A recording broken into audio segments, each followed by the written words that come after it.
I want to share something from the book Ignore Everybody by Hugh Mcleod. This is a really cool book for helping unlocking creativity and unlocking your musical abilities.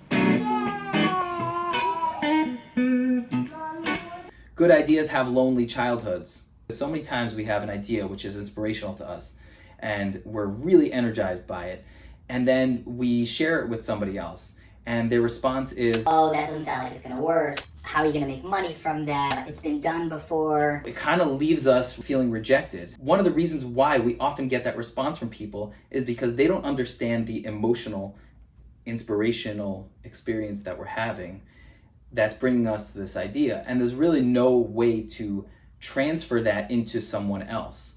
So their lack of excitement or their negativity could be from the fact that they have no understanding of what you're experiencing, which is leading you towards committing to this big idea.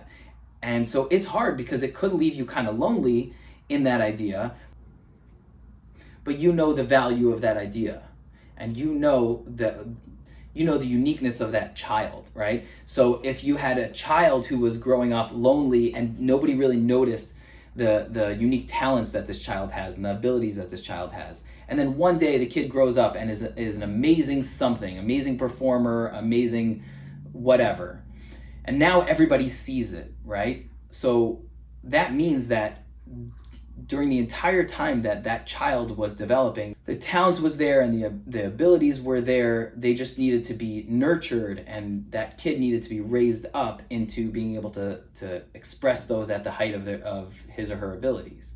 And so it's the same thing with ideas. You might not have somebody who's outright supportive of it, which then could be discouraging, but you know that child. And if you know that that child is special, so then you continue to feed that child.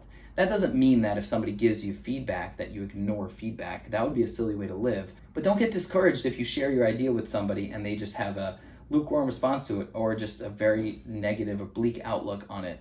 Sometimes it's not worth it to share until a little bit later. And sometimes even later, when you're sharing it with somebody, it's a half-formed song that you're writing and you know where it's going and they're kind of like, nah, it sounds okay, or it sounds like someone else's song. At that point, you might be discouraged again. But remember, great ideas have lonely childhoods. If it wasn't a great idea, and it would be accepted by other people very easily.